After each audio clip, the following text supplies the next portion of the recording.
Last যে ভ্লগটা দিয়েছিলাম তারও অনেক আগের ভ্লগ এটা। সেদিন সকালে চা খেয়ে শুরু করেছিলাম টিউশন। তারপর আকাশের এই সুন্দর দৃশ্যটা দেখতে ভীষণ ভালো লাগছিল। এটা কি আমি নিজেও বুঝিনি, তোমরা জেনে থাকলে একটু জানিও। তারপর খেয়েছিলাম ভাত, খেয়ে রেডি হয়ে সোজা চলে গিয়েছিলাম অফিস। আচ্ছা চলো আজ শেয়ার করি আমাদের অফিসের ফুল বাগানটা। আমাদের ব্যালকনি ধরে অনেক গাছ লাগানো হয়েছে, আর ফুলের বাহারি রকমের আয়োজন, যা দেখতে দেখতে আমাদের সময় পার হয়। ওই ধরো কাজের ফাঁকে একটু তো নেপ নিতেই হয়, তখন ফুলগুলোর সঙ্গে আমরা সময় কাটাই। বেশ সুন্দর সুন্দর ফুল, ফুল দেখতে কার না ভালো লাগে বলো দেখি। তারপর কাজ করলেই চলে না, কিছু ভিডিও ছবি আর এভাবে সময় কাটায়।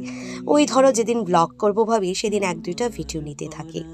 বাড়ি এসে দেখছি মা এখানে 3 রকমের পিঠে বানিয়েছে। একটা তেলের পিঠে, একটা পাটির সাপটা, আরেকটা সিদ্ধ পুলি না কি জানি বানিয়েছিল সেদিন, আমার ঠিক মনে পড়ছে না। জানো তো মার শরীরের অসুস্থতা নিয়েও আমাদের কথা ভেবেই শুধু পিঠে করে যায়। আমরা যে খেতে ভালোবাসি তাই। তারপর সন্ধ্যায় চলে যায় পড়াতে। গলার অবস্থা এত খারাপ ছিল, কথাই বলতে পারছিলাম না। তারপর আমার স্টুডেন্টের মা দিল একটু গরম জল, সেটাই খাচ্ছিলাম। আর এইটা হচ্ছে তারপর দিন, যেদিন জ্বর খুব জোরে উঠেছিল, সেদিন আমি অফিসও নিয়েছিলাম ছুটি। তারপর সারাদিন কিছুই খেতে পারছিলাম না, একটু মিষ্টি কিছু হলে ভাল লাগছিল। তাই মাকে বলাতে মা সুজি আর একটু রুটি করে দিয়েছিল। সেটা খেয়ে দেখি বাইরে এসেছে সাহেবের বাইক। সাহেব নিল নতুন বাইক। তোমরা একটু ওকে আশীর্বাদ করে দিও, আর বাইকটা কেমন হলো জানিও। সন্ধ্যার পর সেদিন একটু চা টিফিন করি।